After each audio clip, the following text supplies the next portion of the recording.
Hey guys, welcome back to another studio podcast episode, and today I want to answer a very popular question I get asked all the time regarding how I take my car to the racetrack. Today I'm going to break down all the steps that you need to know when it comes to buying your own performance vehicle, or if you're an enthusiast and you already have a car, this is going to be the steps to follow to take your vehicle to the racetrack. So it's a lot of fun to go out there. I'm addicted to it. I know it may seem crazy because of the amount of money it can cost at times. And you'd think, Austin, why would you do that? How can you keep going? I don't want to go through tires. I don't want to go through brakes. I totally understand your thought process, but here's the deal. It doesn't have to be very expensive if you track wisely. Today, I'm going to give you some of my secrets on how I'm able to do that. Well, first off, what is the first thing you need to know? Obviously, you got to have a car that is capable of driving on the racetrack. No, don't take your Ford Edge ST to Big Willow Raceway. I don't think that's going to fit very well. There's nothing wrong with owning a Ford Edge ST or a Ford Explorer ST, but it's not a track-focused vehicle. It's not meant to go to the racetrack. Now, if you own a Toyota Supra, yeah, this should be fun. If you own a BMW M2, M3, yeah, it should be fun. Even an EcoBoost Ford Mustang, yeah, you can take that to the track and you'll have a lot of fun. I do find it fun when you start out with a vehicle that is not already prepped like a Mustang Dark Horse, because you get to learn how to make it faster, dial it in, put on the right tires, the right brakes, the cooling, the aero. There's a lot you can do to improve the performance of your car to go onto the racetrack and have fun versus buying a vehicle outright. This is where the whole thought process or argument comes from built versus bought. People are anti-bought vehicles at times, and other times same crowds exist when it comes to the bought cars versus the built cars. A lot of us prefer to buy these vehicles because they're already engineered with, multi-million-dollar budgets, state-of-the-art engineers, professional drivers, all under a warranty. So you have to weigh your options here. I think it's very reasonable to buy a track-ready vehicle because of all those reasons I just explained to you just now. But at the same time, building your own is a lot of fun too, and it offers you another pathway to that growth mindset. Secondly, once you have a vehicle that is capable of going to the racetrack, you need to find out what tracks are around you. Personally, I live in Southern California, which means I have a lot of tracks all around me. I just locked in my scheduled date to come up to go to Laguna Seca just a few days ago. So Laguna Seca is about 7 hours away from me. It's up north near San Francisco. It's near Monterey, California. Secondly, I have closer tracks such as Big Willow, which, by the way, they're selling that track. Can you believe it? I've been going there for years and they're selling Big Willow. I hope whoever buys it still operates it in the same way, where we can come out for an affordable track day to have fun. Big Willow is a pretty close one. It's right outside LA. So if you live in LA, it's about an hour, 2 hours, I would say. Then there's another racetrack that was in the middle, I think San Bernardino, right around the area to the east of Los Angeles. It's destroyed now. They completely crumbled it. You've probably seen a lot of the YouTube videos here on the channel of that track, and they got hundreds of thousands of views actually.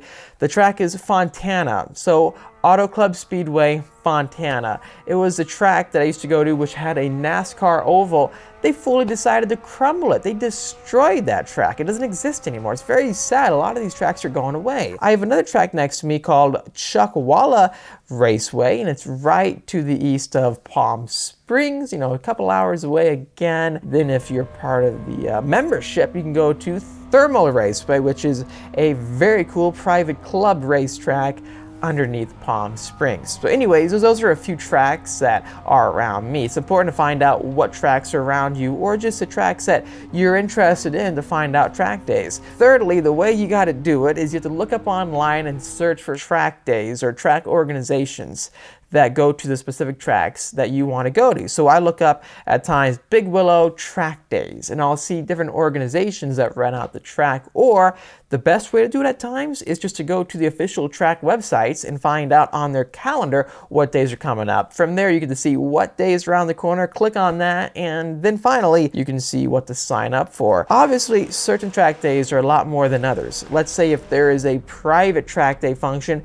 that they want to keep run groups low. This stands for low car counts. If you want to not deal with a lot of traffic or various drivers, you can go for low car count track days. I prefer those. Then for cheaper track days, a lot of the times they're cheaper because they're able to bring more people out, and this is to maximize, you know, the cost and the price it is to rent out the track.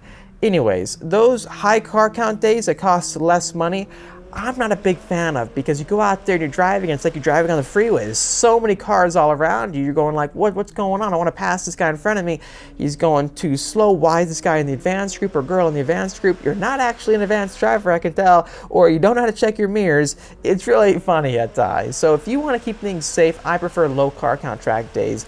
But if you're just starting out and you're going in the beginner group, intermediate group, you're not concerned with going too fast, having an open track, saving money and going to a higher car count track day could be more viable to you. It's just not what I prefer. Finally, once you schedule out your track day, it's time to get your car prepped. So this means getting the right tires on your car. I would recommend anything from a summer performance tire to a track focus tire, all the way to a race tire. This could be a slick, this could be a Michelin Pilot Cup 2 R compound, this could be a Michelin Super Sport or Pilot 4S. There are a lot of good tires for the track. I just don't think you should go out there if you don't have any performance tire at all. You're gonna be having a lot of trouble, because the only part that's actually touching the ground when you're driving is gonna be the tire. The tire is everything, and so your shoes basically for the track. And if you don't have the right shoes, then you can't run. Now we need to talk about what else you need to do from a mechanical point of view. Obviously, check out your brake pad condition. You need to have more than 5 millimeters of brake pad left. Secondly, you need to make sure you have no bubbles in your brake lines. This could mean when you hit the braking zones, you'll brake and then there's some bubbles in there and you're not actually getting the proper amount of deceleration. Thirdly, you need to make sure that you have your engine oil changed at least recently, or your oil is good. You don't want to not change your engine oil for about 5 years in your Corvette Z06 and go to the track and go to the red line. It's not a good idea. For new cars, you should be fine. Lastly, you need to make sure that you have the right brake fluid, because some of these stock OEM brake fluids, they aren't good for any high temps at all. And when your brake fluid gets too hot, they tend to bubble up and cause those air bubbles within the braking system, which is not good. You're not going to be able to slow down like you would with a brand new braking fluid setup with no gaps. Once you get your car completely prepped for the racetrack, when you go out there, they're going to make you sign a tech sheet. This sheet basically says that, okay, my car is good to go. I've checked the brake wear. I've checked all the mechanical components underneath, at least to the best of your ability, to make sure there's no leaks. When you go on the track and you spill oil, that's not good for your car, and it's definitely not good for anyone else. Once you sign that tech sheet, there's going to be certain run groups that you can go out with, and depending on your skill level, you can choose which run group you want to be a part of.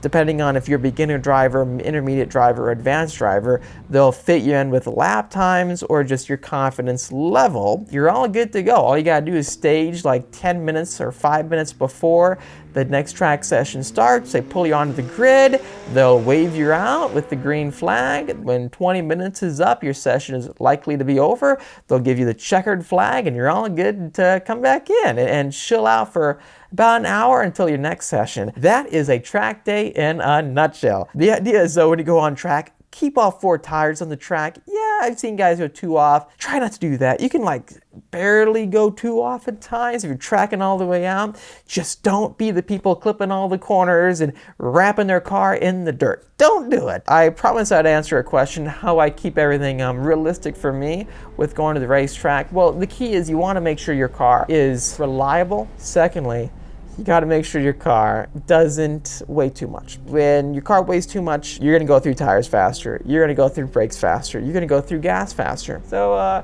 there's a lot there. Maximize your track time. Maximize your fun. I hope you enjoyed this podcast discussion topic. It's different than a lot of the other videos we make, but I just love making these studio update videos, and I love expanding the scope of the channel. So expect many more of these videos alongside our track reviews, full feature car reviews, behind the scenes with OEM, the manufacturers. The content here is always fun. Thanks for watching again. Hit the like button, it really helps me out, and subscribe for much more great content coming out your way. And while you do that, hit the notification bell so you're up to date with all the new videos coming out. I'll see you in the next video.